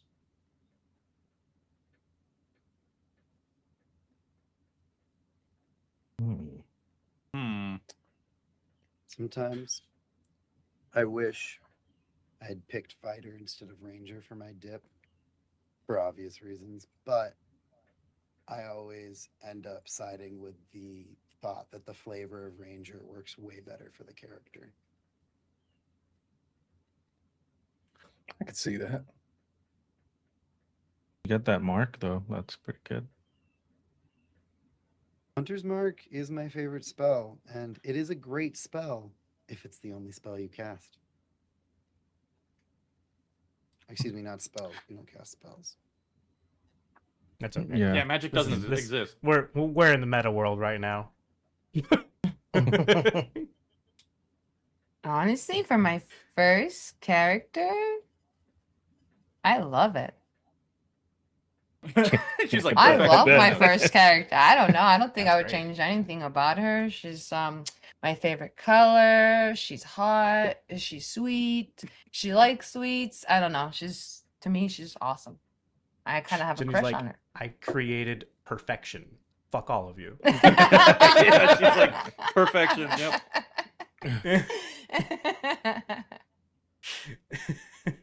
No, but I'm actually very lucky because all these guys kind of helped me, and the community did as well because I kind of reached out to them and asked them, that I was a first time player, what advice would they have for me, and a lot of people reached out. So thank you everybody out there. I really appreciate it. Hell yeah. Melvin wishes. Oh, go ahead, Jacob, please. Well, I was just gonna. I was just gonna say that was kind of. intense. Do you want to go first? No. No, I think he really wants to hear what you would Yeah. change. Oh. I think we all do, actually. Well, anyways, kind of similar to what Jenny was saying. Like, I really like Seraph, like stat wise and like build wise. So I don't really think I would change too much about him in that aspect. I do, however, both like and dislike some of the changes that happened to the Artificer in 5e, like halfway through our game. So that was a fun change in having to adapt to that, with like magical tinkering and all that stuff. I guess the only thing I would really change about him, like personality wise, or like not stat wise, I think I would have given him a voice. I thought long and hard. I was like, what kind of accent, what kind of voice do I want him to have? And then we were like 20 episodes in. I was like, yeah, screw it, I'm not changing it. But now. And then Zane changed his, and I was like, damn, now I can't copy him.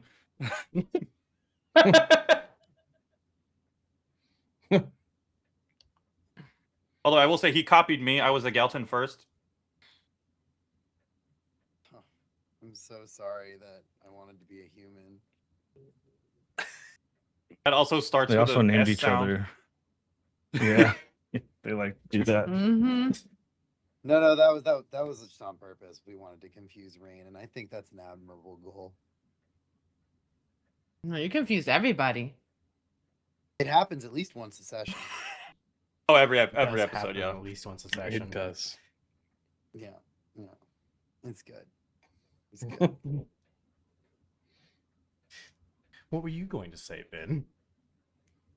Oh, I was just Spotlight. gonna say, I think if anything, I was going to change I would have probably changed. Maybe I don't know. Sometimes I go back and forth, right? I've played bards before, and that's why I chose this one. Lean into it, have fun with it. Something that you enjoy the most is something you want to do for a long time. But I also went with a multi-class for bard paladin because I wanted to have something kind of. I feel like the trope for a bard, like we love the archetypes and all, but I wanted to sort of elevate it however I could, even if it's just a small way. And to do that mechanically, it seemed like having a multi-class was a good way to go. And I'm actually, for a while I was regretting it, and that's why I say I go back and forth because I was like, man, I'm not really getting much use out of this as far as lore goes or a part of like Macar. I feel like I'm not paladin enough. I'm having some imposter syndrome. But at the same time, um, to some things I haven't really maybe shown even in the episode we've recorded up to now, but it's something I've been tinkering around in my head with is Melvin's reaction to Delve Reliora. Obviously, he's been in Delves with Friggity before, but I think they were just very minor, scant things, more Delve Rat status rather than an actual full-on Delve with full, dangers and artifacts and stuff like that. And the reasoning behind Melvin having sort of that paladin tie is the guy who sort of raised him to fight and actually get into action. Because if you're not aware, part of the world is that magic and spirit folk and kin of the sorts alike are very, subdued. And in a lot of places, especially in the Voltarian region, spirits aren't really looked upon kindly. So that kind of helped play into his development. And I liked that it was part of his story initially. I felt like it fell off, but after Reliora, I'm thinking some sort of long lasting effects may sort of surface and help drive that aspect of him. But also, I feel often locked because I'm like kind of subtly metagaming. All right, do I take a level in Bard or a level in Paladin? So if I were to do something differently, I might solo class or choose a different class that I feel like I could represent a little bit better in my story. But at the same time, I think of, yes, the ending with it and trying to play with it and roll it and weave it into the character as the story grows as my current goal. So if there was anything, I think it might be that. But other than that, I love the little guy. He's a little scamp. All right. Certainly escape. Crazy little guy. How about you? How about you, Friggity? Anything you'd change, or are you really happy with how Friggity is? I, You'd make him an I'm axolotl. pretty happy with Friggity. Yeah, if Mhm. there's an Oxalotl, maybe. But no, I'm happy with Friggs. I purposely gave him, fighter at the beginning, because they're kind of fisherman hunter tribe, where he's from. So it made sense. And then the whole Delve thing went wrong, and oh poof, now you got a patron. So kind of fits in with the warlock stuff. I've only had this character, and really one that I actually played with was another frog that was a mushroom. What the hell was it, Rain? Yeah, you're a Spore Druid. There you go, Spore Druid. Spore Druid Monk. Which was cool. Yeah, with the monk. I do like what they did with the monks. You can be little Gokus and get your little Nimbus cloud. But I like the patron stuff. Having two spell slots kind of sucks, but you get some freebies in there, which kind of make up for it. But yeah, I don't know. Maybe the next character, if something happens, probably I'd probably go with whatever one's born with the magic, and you get like this crazy chart thing, whatever that's called. That one. Oh, the Oh, sorcerer, wild magic the sorcerer. wild magic. Sorcerer. Yeah, sorcerer. There you Yeah. go. It's a fun one. It is fun. Figured kind of be goofy because I'll probably never play a serious character in my life. So That's fair. That's fair. Awesome. Well, I think we're gonna do one more, maybe two more questions. They're gonna be just some group questions here. First one, hopefully pretty easy. and maybe we'll go out on this one or the next one. What is everyone's favorite NPC, ally, enemy, or otherwise? Peace. Oh, easy. The sausage vendor. I was gonna say the guy who's like, "Oh, time isn't Bespoke real." answer. Jesus. Straight from my head. Or wasn't that Straight from wasn't my that the head. meat pie guy? Like you just Yeah, plucked Oh, it. yeah. Pies. The meat Meat pie pies. Meat guy, pie that's guy. who I Hey, mean. maybe time isn't really real. Who So knows? wibbly wobbly, who knows? That freaking guy, dude. Mine was the detective. Cat detective. Flurry coat. Oh, dude, I That was very- forgot about her. See. Flurrycoat was hilarious. Melvin's little Melvin, are you still little smitten? squeeze. Oh, well, there's a difference between favorites and crushes, right? You know, we can't. Come on now.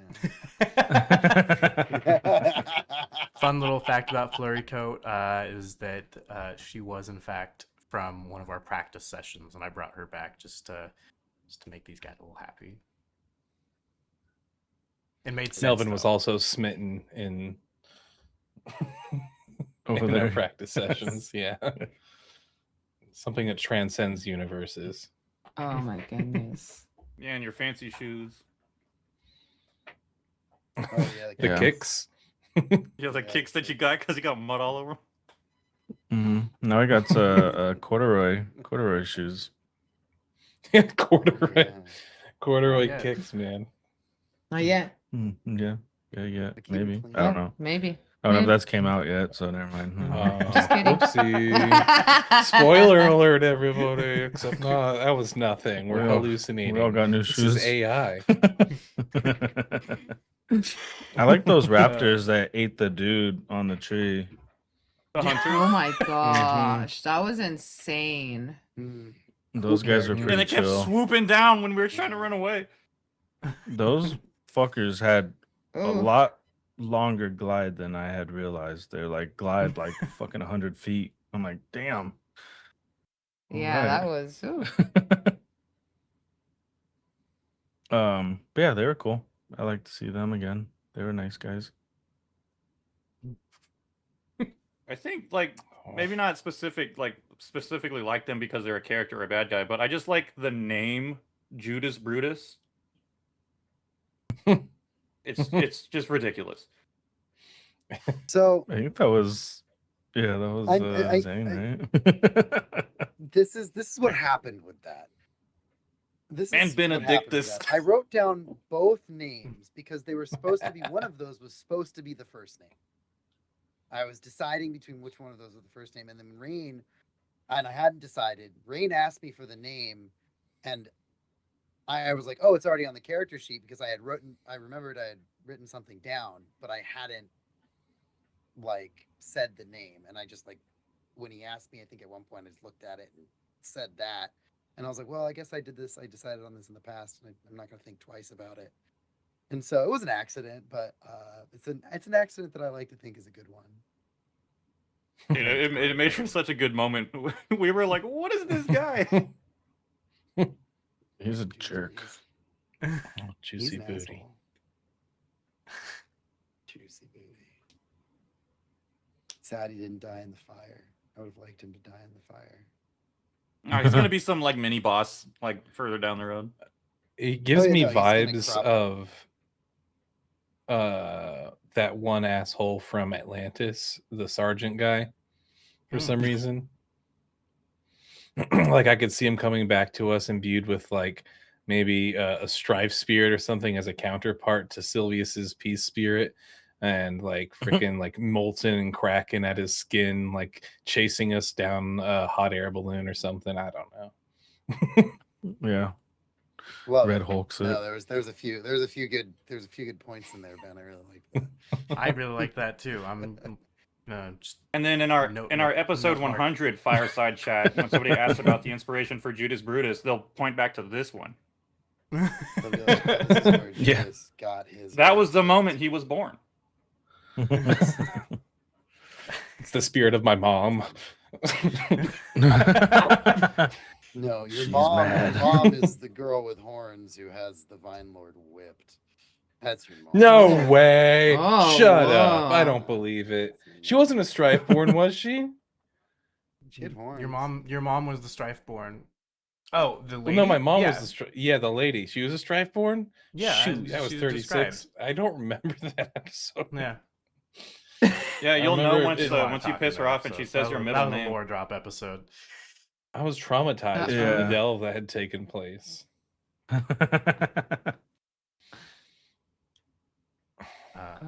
Side note. What about level 6s? Ange? Um,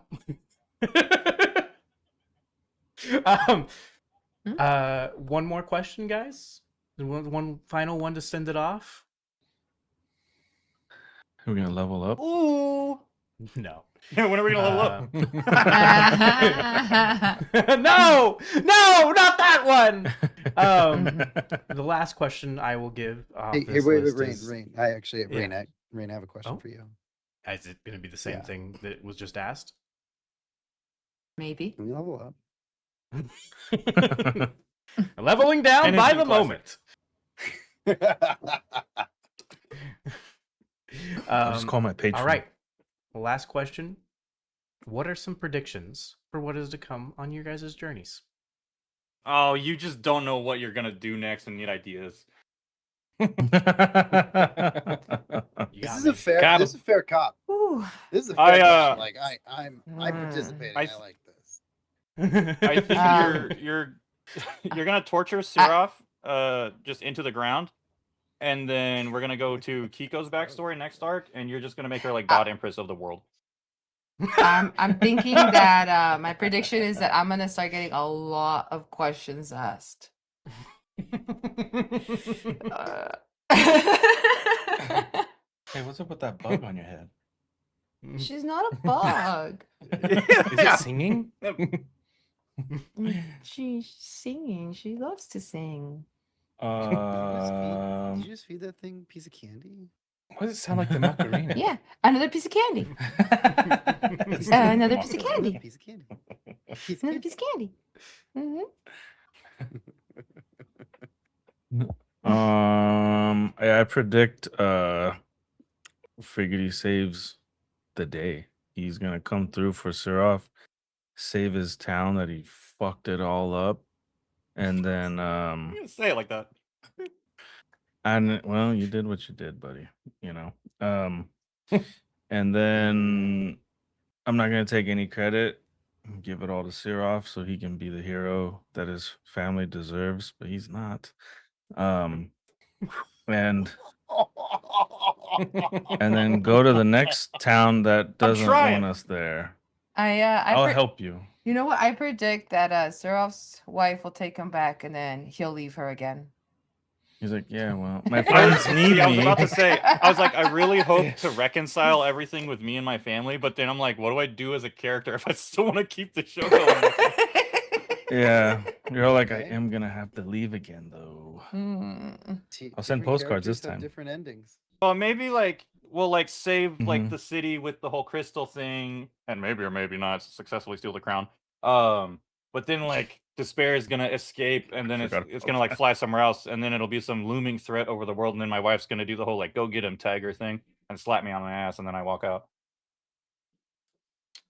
I predict that Sylvius will continue to appreciate the life of crime that is being shown to him by Melvin and Friggs. I don't know what you're That's what I talking think. about. What? What'd you Oh my say? God, my wife We was never really do. gross. Yeah, You he never know said what we're talking crime or about. something. We don't do crimes, right, Mike? Friggs? No, absolutely not. Come crimes. on. I don't hang out with criminals. That's why Yeah. we're seeking out Yeah, you criminal do. organizations because we don't do enough crimes. It's- Exactly. We did crimes. We'd have our own organization. We don't. yeah, exactly. Yet. I mean, we're not trying to join or anything. Come on. Mm-mm. Well, I also predict more trauma for was Siraf. I drugs. feel like it's not over. Oh, I so much resonate is with still that statement. unraveling. Yeah. Yeah. Yeah, as I mentioned earlier, you know, trying to work in a little bit more of the after effects of the delve. I'm I'm in suit with Sylvius there in predicting more trauma and maybe some of that showing up in Melvin's you know, sporadic, erratic facade. See if it starts to crack.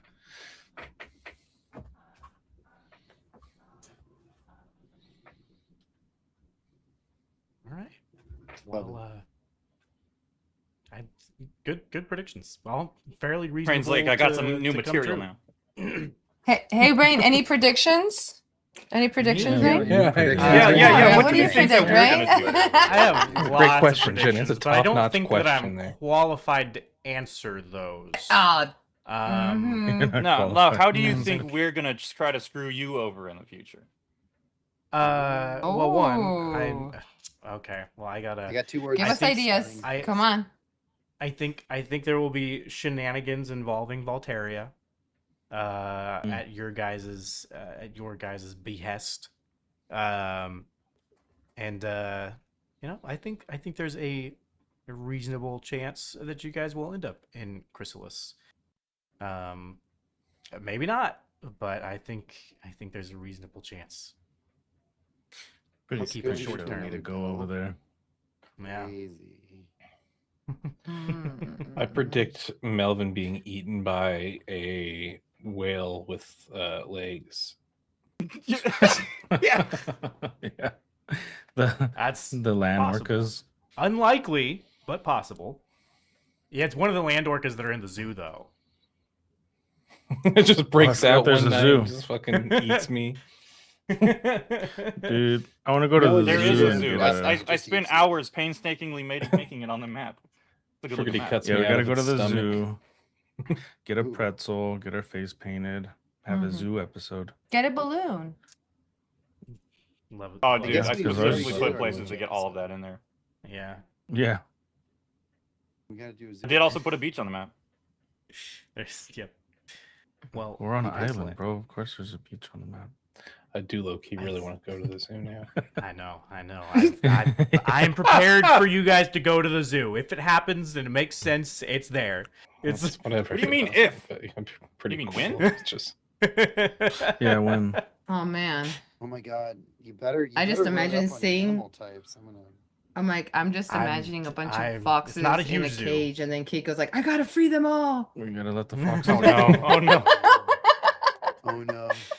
You got all the He's weird gonna little have a- unique creatures in the zoo ready to go.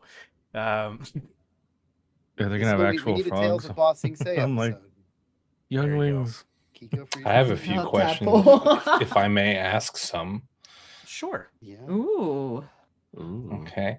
Well, my first one is for Mike. Throughout the series, you know, you've been doing art for us. What has been the inspirations for your styles, like the ones that you've chosen up to this point, and what inspirations do you have for maybe some upcoming art? Good question. Character wise, I try to talk to you guys a lot about what you guys want, what you don't want. You know, obviously. I leaned a little bit more towards like the anime stylish ones just because I dig the style a little bit more. He says this is I chibi. purposely- He's down at the bottom. Yeah. I purposely tried to not do too much like European stuff because I don't really dig that stuff. But you know, like the regular fantasy type stuff, I don't really dig that. Unfortunately for me, I guess. Elden Ring, you know what? Running around that map and I'm just like, oh shit, that looks cool. Let me sketch something. And you know, using that as some inspiration as well. I don't know. I look at a lot of stuff and try to mix stuff and match it, and then shoot it to Rain and say, "Does this fit? You know, is this okay?" So it's really a collaboration between all of us, even though it's my hand doing the the drawing or sketching, but I'm pretty vocal, about what we all would want direction, we want to go and stuff. But yeah, anime stuff I watch, I think Oh, probably I has the love your biggest one. style. So I mean, Video I was just games. curious. I know we talked, but we don't always ask these kinds of questions. So I was just It's true. curious. Yeah, no, true. Yeah, but yeah, just cartoons, video games, stuff that we all kind of, talk about anyways. But yeah. True. Sylvius, what was your inspiration behind choosing a kind of military aligned figure as your character?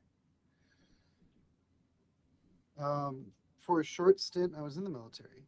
And I have a huge, deep amount of respect for anybody that can go through all the training and kind of surpass themselves and break themselves down, put themselves back together. It also heavily inspired Voltaria and just the militaristic kind of tone of that kind of country. Um,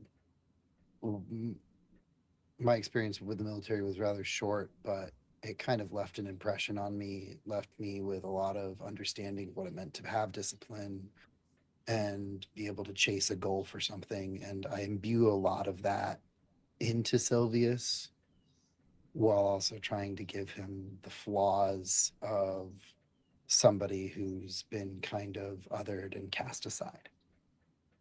Cool. I think that the whole Voltarian thing also works well into like the era that the world's set into. And I think it's really cool that Mike's art kind of has a more modern feel to it because it brings this weird blending of the flavors of like kind of the era of the world plus things that might have taken place in sort of the direction of the different countries or obviously the inspiration behind what a military body would look like. So that's pretty cool. 100%. Like, it's really cool to see like his art and like when he dropped the new art with Kiko and everybody looking just so much more modern, so much more like I always had this like World War II bomber jacket imagined for my character, and he put me in something that was like very much more almost like I know it's really far away from our genre, but like almost cyberpunk feeling. And I was like, this is really cool. Yeah. I think it's the blend is really cool. Rain, what was your inspiration for choosing the time period that we're in, so to speak, or like kind of like the vibe? Well, I mean that kind of came from a lot of discussion amongst all of us too, because we didn't want to do something that was really generic fantasy, but we didn't really want to do sci-fi either. And things like Unsleeping City with Dimension 20 and other media like Arcane and things like that, which are kind of they imbue magic and modernity and things like that in a way that I really enjoy. I like Eberron is one of my favorite D&D settings, which is more steampunk, a little bit more further back. It's its own thing. I like steampunk a lot. So kind of finding this niche of let's do like an alien world that has its own rules, but with this thing magic, with these inspirations of a lot of the media that I really enjoy, and discussing as a group um, how we wanted to do something different, interesting that we haven't seen a lot of.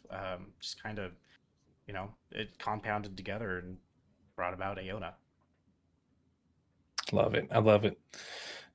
I also love how obviously the diverse wildlife and nature settings are sort of driven by the setting too, between the two different suns and how those manifest both in the spirit forms as well as the nature spirits. So it's just really cool to see that interact with the setting. That I don't know. I know we discussed it, but to see where you've brought it along, I know it's collaboration, but you're definitely a large driving force behind the force side of everything. So it's cool to see where it's gone and where it's going.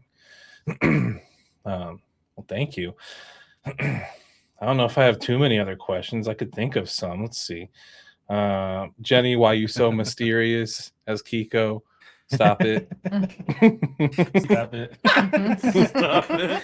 I like how that wasn't a question. That was like a statement. No, Stop it. for real though, actually, Jenny, if we do get into your story, how do you think the party's going to take it? Do you think, like, you don't have to give away too much? Do you think we're going to take whatever your origins are, or whatever's your driving force, and is it going to be something easy for us to digest, or is it going to be a hurdle of its own?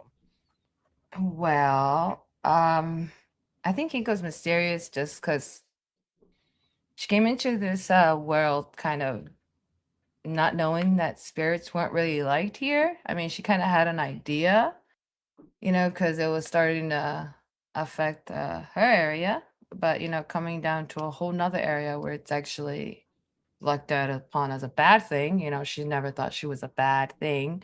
So she's just kind of trying to read rooms without giving too much information, still not knowing who to trust, who's okay with what she is, and you know, kind of Yeah. making sure that, she's kind of welcomed, especially with people that she's kind of grown to love.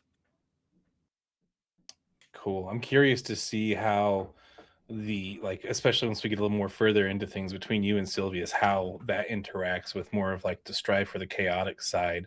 I'm not sure exactly how Mike's spirit aligns just yet, but I imagine at some point, those storylines will get a little more in depth. And I love that little flavor of that kind of that ever ebb and flow of the balance, the waxing and waning of the peace and strife. Mm-hmm. So I'm know if excited to mine's a see where spirit your or not. story goes. Yeah, I don't know what you don't tell think me, it buddy. is. Let them assume. Let them Yeah, assume. you let us know. Yeah. Yeah. Okay. Something. I mean, it's been stated multiple times that Frigate is the only one that can use magic. So it might not be a Is it spirit. magic? I don't know. Might be. Does I don't know. seem Mm. to have some peculiar talents. And I guess I Mhm. have a question for Jacob here as well. I jump good. Ooh, Jacob. Is there a chance that Jacob leaves the party to mend the relationship and stay with his wife and kid? Ooh, it's good. Dude, I You're kind of gonna make touched on that Kiko earlier, but like sad. I thought about it, like, because like there's a chance that he further screws everything up and then just gets completely exiled from his country.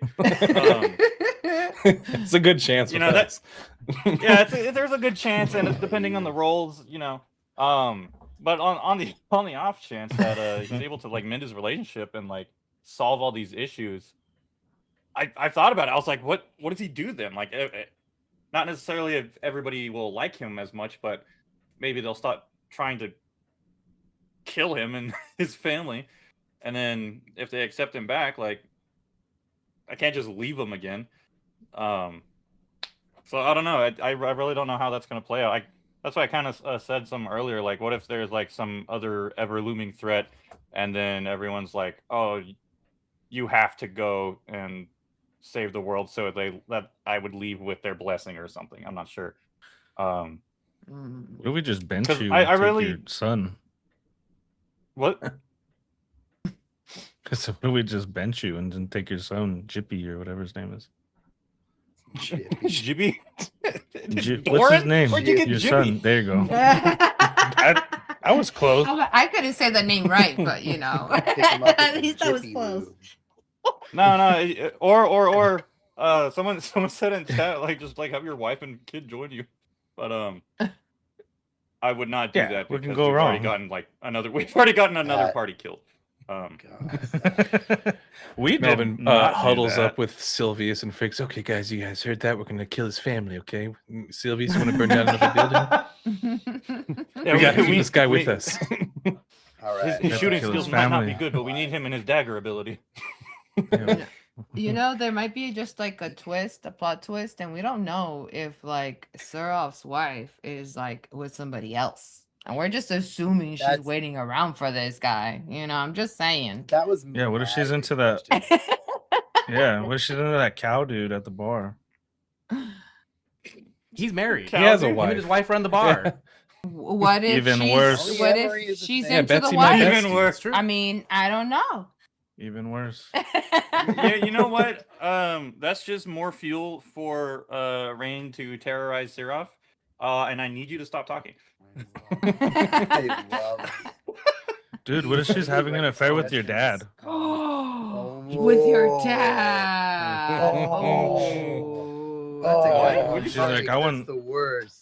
Yeah, she's like, I want some of that federal income. What is that? I've had the That's God. fucked old up. bull, so now I want the young buck. Yeah.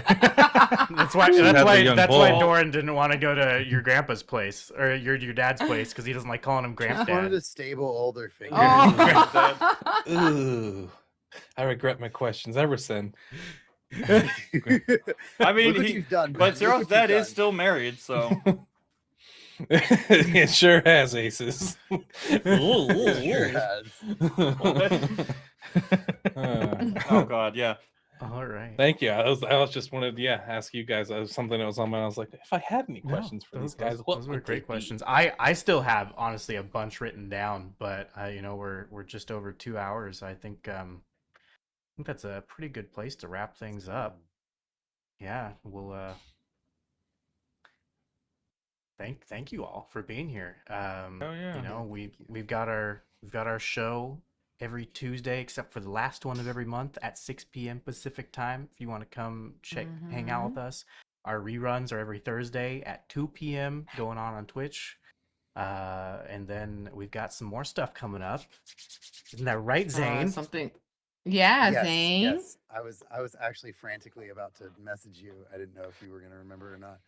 It's a steel trap. And we're Steel going to be trap. streaming Steel tomorrow trap. playing a game of some kind, so tune in for that. Yeah, they're gonna be playing some games tomorrow. Please tune in for that. It's gonna be really fun watching them do whatever they're gonna do. Bubbly Halo. But no, we've got a new game coming, and I'm personally very excited about it because this is something that I've done for my home tables for a long time. That's really fun and wacky and full of energy, and I hope that you guys will come and join us. It's going to be only on Twitch and Patreon, but we're going to do a series called Bar Crawl. And Bar Crawl is a drinking Dungeons and Dragons game where we play a game of D&D, have some drinks with friends, and enjoy some good natured time together. The whole game has drinking rules, and so there'll be different things that you have to do, or that these guys will have to do, different shots or sips they'll have to take. I'm really looking Responsibly. forward to it. It's been real. Yes, responsibly, of course. We've put a lot of testing into making sure that it's responsible. My forehead hurts. Absolutely. That's, So that's it. thank you all for all your support so far. Don't forget to join our Patreon, and we're going to be Join our doing some Discord. giveaways here for our wonderful partnership with Tucsono's Trading Co. So keep an eye out for that stuff. And we really appreciate you guys. So we'll see you next time, Delvers, and we'll go do a quick little Thank y'all raid for as stopping well. by. Yeah, thank you all, Oh, yeah. and Yeah. see you around. Yeah, join our Discord Thanks, so we can everyone. just hang out and shoot shit together. Yeah, you should Yeah, join our Discord. Discord. Hell yeah. Free tier Patreon for some exclusive stuff, and then for the giveaway. Yeah. Oh yeah, giveaway. The giveaway. Plug the giveaway. We The did. Oh, giveaway. we We're did. giving away Giveaway. stuff. We just did. We did that. Alrighty, They got everybody. wood You all stuff. have a great night, and we're gonna get this raid started. We'll see you guys next time. Thanks We again have for a joining good episode wood 8. products. Bye-bye. Bye. Bye. It's a raid time. Raid. Raid time. Raid. We're The raiding. raid. We've raided, and I'm stopping